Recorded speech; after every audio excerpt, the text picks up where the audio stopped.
Jusqu'à ce que feu Sergio Marchionne fasse en sorte d'achever littéralement la marque à la suite d'une invraisemblable série d'erreurs stratégiques dont les origines remontent à la fin des années 80, il s'est trouvé quelques amateurs candides pour espérer un sursaut puis une résurrection de Lancia. Et au salon de Francfort 2003, la présentation d'un concept car sans lendemain et baptisé Fulvia, pourtant très abouti et aisément industrialisable, aura incarné l'une des ultimes désillusions quant à l'avenir d'une firme alors déjà proche de la mort clinique. Directement inspiré du coupé dont nous retraçons aujourd'hui le glorieux parcours, ce brillant exemple d'un rétro-design maîtrisé et prometteur témoigna de la trace indélébile que son aîné a laissée dans les mémoires, et pas seulement parce qu'elle aura été la dernière vraie Lancia.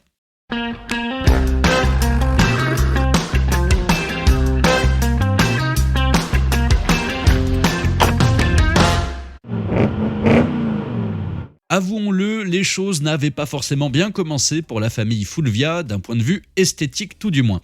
Comme presque toujours, c'est la berline qui fut chargée d'ouvrir les hostilités, et le moins qu'on puisse dire, c'est qu'une fiche technique aussi brillante et fertile en innovation aurait mérité une carrosserie plus affriolante que cette brique aux traits abrupts et au volume maladroitement défini, qui faisait vaguement songer à une Simca 1000 sous anabolisant. Apparu il y a exactement 60 ans, l'auto recelait néanmoins d'un grand nombre de caractéristiques susceptibles de réjouir les amateurs d'ingénierie disruptive. Reprenant le principe de la traction avant, déjà vu sur la Flavia commercialisée depuis 61, le modèle se singularisait de surcroît par un moteur dont l'architecture ne connaissait aucun équivalent à l'époque. Ce 4 cylindres en V étroit, entièrement inédit, présentait en effet une particularité déroutante, avec un angle d'ouverture de seulement 12 degrés entre les deux bancs de cylindres, ce qui permettait de coiffer l'ensemble d'une seule culasse. Aussi atypique que brillant, ce groupe allait connaître de multiples évolutions jusqu'au mi-temps des années 1970, non sans avoir amplement contribué au palmarès de Lancia en rallye. Bien sûr, il fallait beaucoup d'imagination pour envisager de telles péripéties en considérant le typage de la toute première Fulvia, dont les 1091 cm3 n'exhalaient que 70 chevaux dans le meilleur des cas. Toutefois, on peut considérer le problème sous un autre angle. Dans l'absolu, un tel rendement n'était pas si courant en ce temps-là. À titre d'exemple, 2 ans plus tard, Peugeot allait dévoiler un autre moteur inédit sous le capot de sa 204, sans parvenir à dépasser 53 chevaux pour une cylindrée de 1130 cm3. Et du reste, la suite des événements démontra tout le potentiel d'une mécanique sans cesse remise sur le métier par les motoristes maison, jusqu'à atteindre les 160 chevaux en course. Cela dit, partir d'une berline aux apparences inoffensives pour aboutir à une machine de course ne constitue pas une aventure anodine, et aussi bien dans la perspective de la compétition que du développement du catalogue de la firme, le renfort d'une carrosserie plus suggestive allait être le bienvenu, en dépit d'une situation financière déjà très délicate pour Lancia, passée sous le contrôle de l'entrepreneur Carlo Pesenti en 1956. C'est d'ailleurs ce contexte particulier qui explique la façon dont la version coupée de la Fulvia a été conçue, entièrement en interne, et contrairement aux habitudes de la maison, sans le concours du moindre carrossier. Les responsables du projet peuvent donc éprouver une fierté légitime au moment de présenter l'auto au Salon de Genève 1965.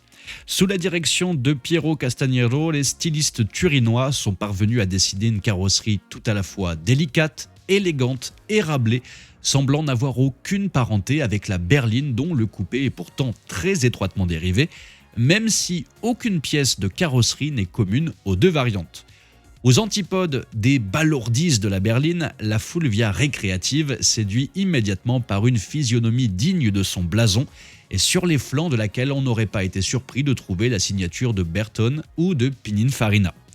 D'une longueur totale de seulement 3,97 m, le coupé profite d'ouvrants réalisés en alliage de magnésium et d'aluminium, ainsi que d'un empattement raccourci de 15 cm par rapport à la berline.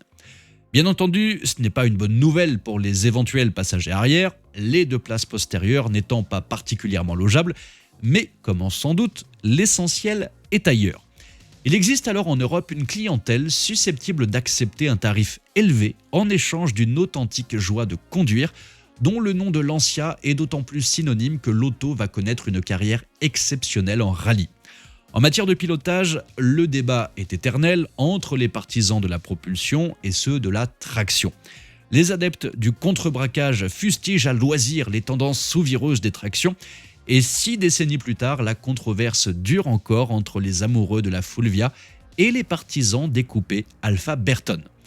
Mais rappelons qu'aux mains de Sandro Munari, René Trottmann ou Harry Karlstrom, la Fulvia 1,6 litre HF, 2 lettres promises à une brillante postérité, aura entre autres remporté le championnat du monde des rallyes en 1972, au nez et à la barbe, comme on dit, des Porsche et des Ford. Cependant, à ce moment-là, il y avait déjà 3 ans qu'à la demande du gouvernement italien, Fiat avait racheté la totalité des actions de Lancia, évitant la faillite du constructeur, mais engageant celle-ci sur la voie d'une rationalisation préjudiciable à son identité.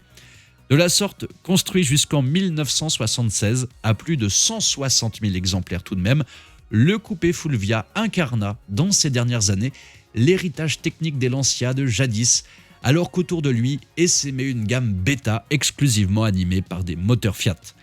La vénération dont l'auto fait de nos jours l'objet, et pas seulement dans sa version Zagato, n'y est sans doute pas étrangère. Alors est-ce que vous êtes plus team Alfa Coupé Bertone ou Lancia Fulvia? Dites-moi ça dans les commentaires, n'hésitez pas à vous abonner pour ne pas louper nos 2 nouvelles vidéos chaque semaine. Vous pouvez aussi venir me rejoindre sur Insta ou encore sur ma seconde chaîne Vintage Drivers. Je vous mets tous les liens juste en dessous de la vidéo, dans la description ou dans le premier commentaire épinglé. Ciao!